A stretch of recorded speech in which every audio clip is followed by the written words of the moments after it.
Hey everybody, Chef Tony here. I've had some extra time on my hands lately, and you've seen I've been making a lot of bread. People have been asking me, how do you do that? Put the recipes online. I said, okay. Bread's usually a little labor intensive and time consuming. I wanted to do a bread that was not so labor intensive, not so time consuming. This is the first bread I learned how to make. It's a crowd pleaser, everybody loves it. Focaccia. People ask me, Chef Tony, how do you make focaccia? So here we go, I'm gonna show you an easy one. It's 5 ingredients plus a garnish, so that's it. It doesn't take days to make. You could start it and have it ready in 2 hours. You could make the dough ahead of time, put it in the refrigerator, take it out the next day, have it ready in an hour. Basically what you need is flour, salt, your garnish. I'm gonna do rosemary, simple rosemary focaccia, some water, some olive oil, and some active dry yeast. What we do is we take our warm water. Okay, I'll pour the warm water in here. And what I'm gonna do now is I'm gonna put the yeast in here, and I wanna bloom the yeast. I wanna check and see if the yeast is good. I'll put the yeast in the water, and I'll wait and I'll see if it activates. I'll give it a little stir.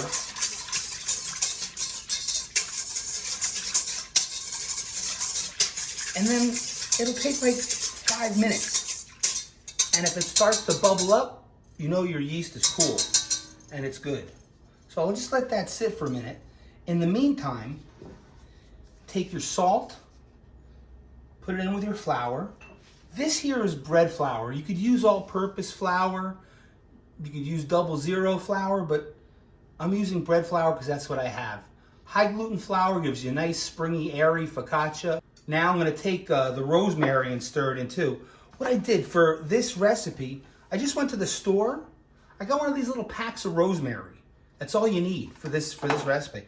It comes out to be a little less than a 1/4 cup. Pick it off the stem, chop it up. Just put it right in there, get it all in there. Then just stir everything in there. You know you have enough rosemary if you could see the specks of rosemary all through the flour, which basically is what we have here. So we know we're cool with the rosemary. And then smell it. You can smell the fresh rosemary. I love the fresh rosemary. Now here, take a look. You can see the bubbles starting to form on top of the water. You know your yeast is cool. So now we're gonna pour our olive oil. This is a 1/4 cup extra virgin olive oil. I'm gonna get that all in there. We're basically almost done. Put that on our mixer. If you don't have a mixer, this is really easy to do by hand too. It's a sticky dough, so you'd want to wear gloves. So now I'll put that up and then turn this on low and just add your flour nice and slow.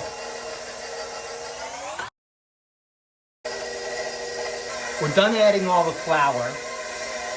Now what I'm gonna do is I'm gonna lower it for a second, turn it off for a second. I'm just gonna scrape down whatever's on the sides. And then I'm gonna turn it up and just let it form itself and turn into a ball and let it pull off the sides. Let it go for about maybe 3 to 5 minutes. Also another thing, you need a pan like this to cook it on, okay? This is 12 by 17 size sheet pan, okay? It goes up nice, comes up nice and puffy. Now I'm just gonna turn this up and let this go for about 3 to 5 minutes. It's been about 5 minutes. It's a very wet and sticky dough. It's very much like the pizza dough I made the other day. So now you wanna put gloves on. You want to get a little olive oil on your hands so it's easier to work with the dough. So I'll take the dough hook off. We'll show you the dough.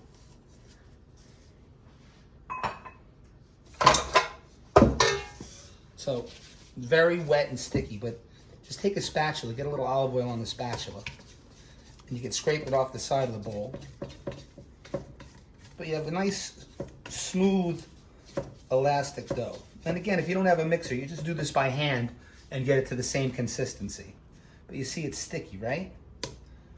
You can see the rosemary in there and everything, so it's nice.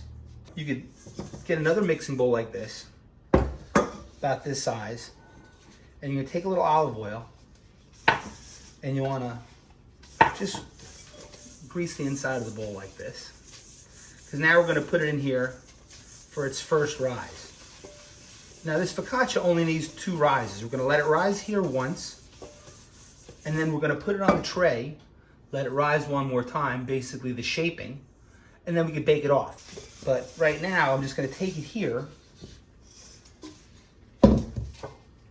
Again, get some oil on my hands. I just put some oil on my hands. That way it's easier to work with, and I'm just gonna scrape it into this bowl. Get everything in here. Get it all in there, this is all good stuff.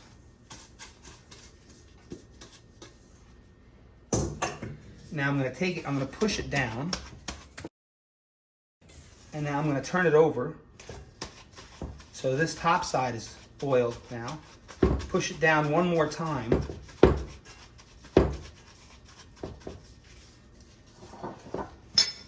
Then I'm gonna cover it with saran wrap. And I'm gonna let it proof until it doubles in size. Usually about 45 minutes to an hour, but you'll know when it doubles in size. A lot of times what I'll do is I'll take a little piece of tape or a marker and just mark the side of the bowl, like this. Because that's where the dough is, on the side of the bowl. And that way I could tell when it comes up if it's doubled in size or not. So that's cool. So that, and you don't like air to get on top of the dough, because then it like dries out and cracks, and then you don't have a nice smooth top. So here, this, let it sit in a nice warm place for about an hour, 45 minutes to double in size, and then we'll be ready for our shaping, final proof, and then bake.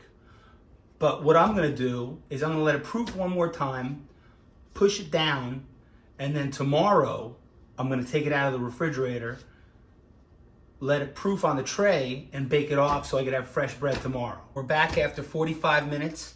Just wanted to show you. There was the mark we made for where the dough was, and obviously we could see it's doubled in size.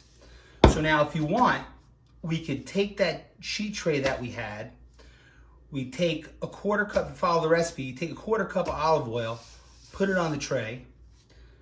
We can put the dough on top of it, spread it out all over the tray, dimple it down, pour another 1/4 cup of olive oil on top of the dough, spread it around, put some coarse sea salt on top, and bake it off, and you're good.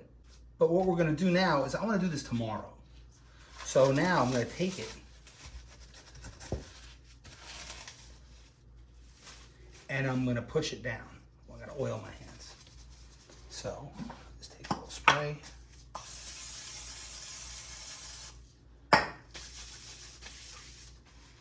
And just push the dough down one more time. This will keep it from overflowing in the refrigerator. So I want to deflate the dough one more time. And then I'm going to cover it with plastic wrap tight. And then I'll come back tomorrow. And what I'll do is I'll let it come to room temperature, put it on my tray, let it double in size on the tray, put the oil, put the salt, and bake it. Okay, it's 425 in the oven. We're making the easiest bread there is to make, okay? Rosemary Focaccia. I took the dough out of the refrigerator and I just let it get to room temperature. It came back up again, so it proofed one more time. And now I'm gonna put it in our tray. So we're gonna shape it. So what I'll do is I have a 1/2 cup of extra virgin olive oil here. I'm gonna take half of it. So 1/4 cup. What this does is this is gonna keep it from sticking, obviously, and it's gonna give it flavor. And I'm gonna put that all over the bottom of the pan. Make sure you get it on the sides of the pan also. You can see it's all over the pan. I got the sides, I got the bottom. Now I'm gonna get some on my gloves too so it's easier to work the dough. Now I'm just gonna take the dough, and since the pan was oiled, it's just gonna pour right out on here. And now you see, I'm just gonna spread it. Since it's at room temperature, it's soft. It's just gonna easily spread out onto the tray. See how it's got nice fermentation and bubbles there? That's awesome. You want it to fill this pan. And it's still got a little elasticity, so, because it's still a little cold. What you do is you wait, you let the dough relax. While you're doing that, you just dimple the dough. Just stick your fingers in it like this. What this does is, as the bread is proofing for the second time while it's in the pan, this is gonna create air pockets inside and make the dough and the focaccia fluffy and nice on the interior. So you see I'm just making these finger dots in it. You wanna make sure as you're doing this also helps you know the thickness of the dough as it goes across the pan, because you want it to be even. You don't want it to be thin here, thick here, thin here, thick here, because then it's gonna be an uneven loaf. You wanna stay even the whole way. So you see it's still bouncing back, so I'm just gonna let it rest for a little bit and get a little more to room temperature. And then once it gets there, it'll relax and it'll be easier to spread it across the pan, because you want it to fill the pan and be even all the way across. You can see that the dough is evenly spread throughout the tray, okay? It's nice and dimpled all the way through. I'm gonna take the remaining 1/4 cup of olive oil, pour it on top. This is gonna give a lot of flavor to the bread, okay? Now I'm just gonna massage it around. Make sure it goes all even all over. Give it one more dimple. And now that's it. We're just gonna let it proof until it doubles in size, probably about 45 minutes to an hour. And then 425 oven, we could preheat the oven right now. 425 oven, about 15 to 17 minutes. We'll rotate it halfway through so it cooks evenly. Let it cool for a few minutes, and that's it. You start having fresh focaccia.